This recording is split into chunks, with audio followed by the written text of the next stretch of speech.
এবং এটা ধরে আলোচনা হবে। আমি এখন মৌলিক সংস্কার বাস্তবায়নে রাজনৈতিক দলগুলোর সাথে ধারাবাহিক বৈঠক করছে জাতীয় ঐক্যমত্য কমিশন। রোববার বেলা 11টায় শুরু হয় দ্বিতীয় দফার 15তম দিনের সংলাপ।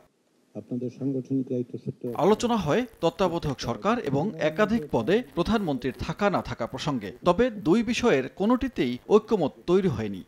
সেই বিবেচনার থেকেই দীর্ঘ বৈঠক শেষে বিকেল 5টায় কমিশনের সহসভাপতি অধ্যাপক আলী রিয়াজ জানান, তত্ত্বাবধায়ক সরকার গঠন নিয়ে বিএনপি, জামায়াত সহ কয়েকটি দলের লিখিত প্রস্তাবনা নিয়ে চূড়ান্ত প্রস্তাবনা দেওয়া হয়েছে রাজনৈতিক দলগুলোর কাছে। মঙ্গলবার জানিয়ে সিদ্ধান্ত নেবে কমিশন। চলতি মাসেই অমীমাংসিত সব বিষয়ে ঐক্যমত হওয়ার আশাবাদ তার। আমরা আগামী 2-1 দিনের মধ্যে আরো আলোচনা করে উচ্চকক্ষ বিষয়ে একটা সিদ্ধান্ত কমিশনের পক্ষ থেকে দিতে পারব। আমরা মনে করি আমরা জুলাইয়ের শেষ নাগাদ 31শে জুলাইয়ের মধ্যে একটি জাতীয় সনদ স্বাক্ষর করতে পারব, সেই আস্থা এবং বিশ্বাস আমাদের আছে। এদিকে দলীয় প্রধানমন্ত্রী হওয়া নিয়ে মুখোমুখি অবস্থান দলগুলোর। বিপ্লবী ওয়ার্কার্স পার্টি, এনসিপি সহ বেশ কিছু দল এক ব্যক্তিকে একাধিক পদে থাকার বিষয়ে আপত্তি জানায়। একই রাজনৈতিক দল সরকারে থাকলেও সরকার এবং দলের মধ্যে যে ন্যূনতম ভারসাম্য, সেই ভারসাম্যটা রক্ষা করাটা দরকারি। একই ব্যক্তি যদি একাধিক এত পদে থাকেন, এটা কনফ্লিক্ট অফ ইন্টারেস্টের একটা সমস্যা, একটা সংকট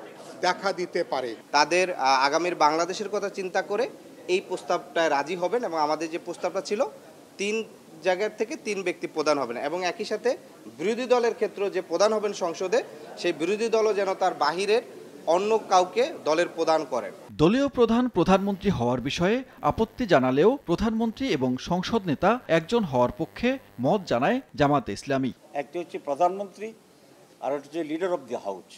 এই দুটার কাছাকাছি দায়িত্ব। এখানে যদি ডিভিশন হয়ে যায় তাহলে মাঝে মধ্যে অচল অবস্থা তৈরি হয়ে যেতে পারে। টু বি প্র্যাকটিক্যাল, প্রধানমন্ত্রী এবং লিডার অফ দি হাউস দুটাতেই একজন ব্যক্তি থাকতে পারবেন।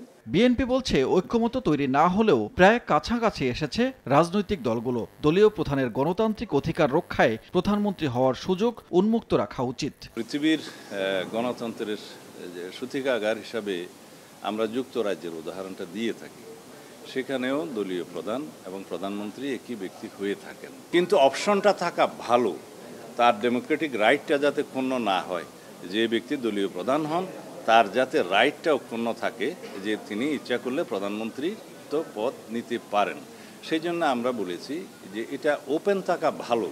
সংবিধান, নির্বাচন ব্যবস্থা, বিচার বিভাগ, দুদক ও জনপ্রশাসন সংস্কার কমিশনের 166টি সুপারিশের রাজনৈতিক দলগুলোর সঙ্গে এখনো পর্যন্ত মোট 60টির সংলাপ করেছে ঐক্যমত্য কমিশন। সানবির রূপল, সময় সংবাদ, ঢাকা।